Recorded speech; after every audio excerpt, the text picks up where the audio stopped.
Okay, so this is my little Walksnail 75mm Whoop. I've got the Walksnail Mini VTX on there.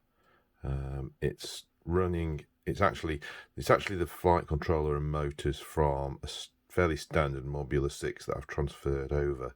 So it's got 0802 motors on there, 19,000 kV, and then I haven't even bothered. It's a FreeSky board. I haven't actually taken the VTX off there. I've taken the VTX antenna off, but I've not bothered disabling the VTX. You have to remove a BEC component to actually disable the VTX, the analog VTX on this. I've just noticed actually that's really wonky. I must have when I've been bashing around and flying outside, which you'll see in a few minutes, I must have knocked it, and I think the screws might have come undone. Yeah, there's a bit of movement there, so I need to make sure those really long screws I've got in there are okay. But I've not had any problems flying it, apart from the PID tune seems maybe a bit off. I've been using the HD0 goggles with the Walksnail adapter on the front. Made myself a little, so I've got using the HD0 VRX cable. It's got this really tight corner there, which I don't know if it's damaging the cable when it's there.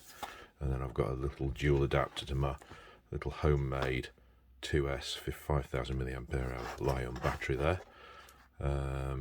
This little cable that I made to get the XT60 that works quite nicely. And then if I see this actually attached on with some adapters over my Axie antennas on the front, which I'll link to in, I think there's a 3D print from Thingiverse made by Carl.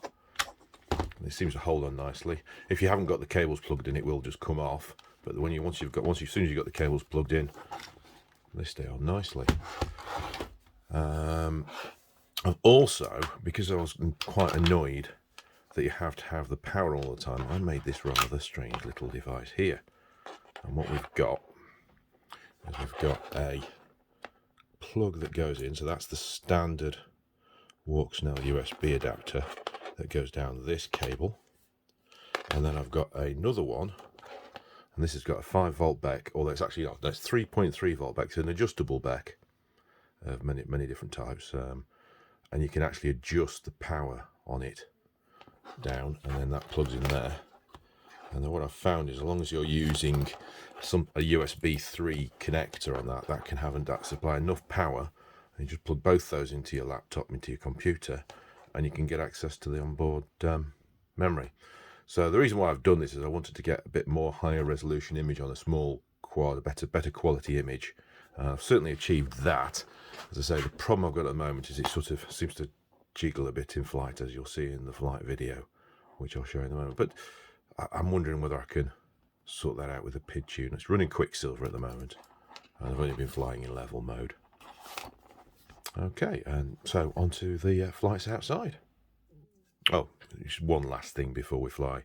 I've been using these Beta FPV 450 mAh BT2 Connect batteries. They've been pretty good. People kept saying, "Oh no, Beta FPV batteries are rubbish."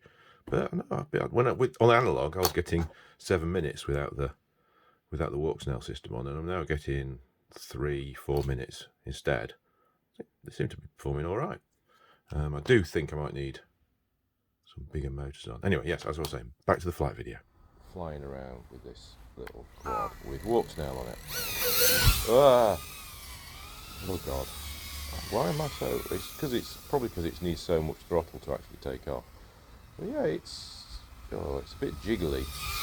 I'm not sure why it's so jiggly, which is a bit annoying. Don't think there's any stabilisation. I mean, there's a bit of wind, but it's not great, is it? Really?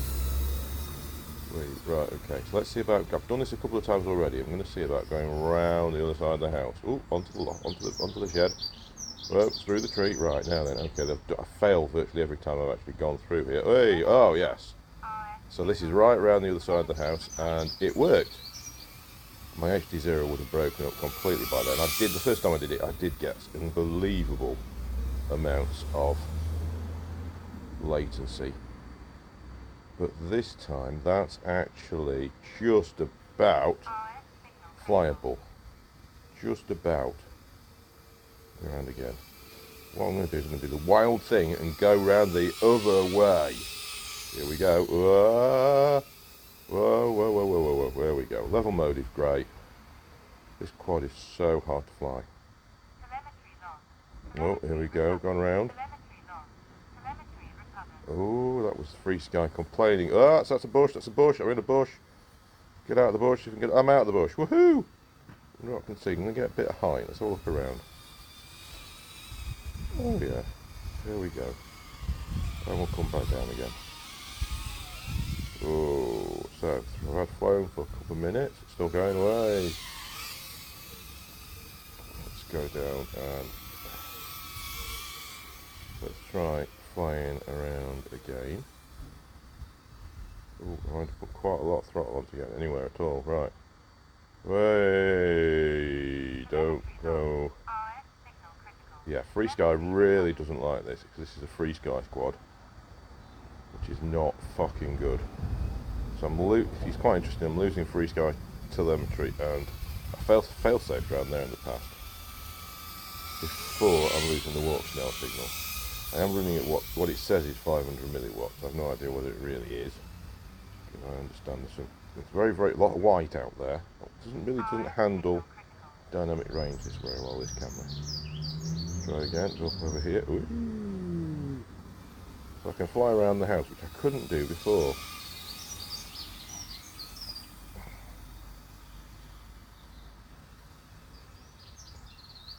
What's my roof like?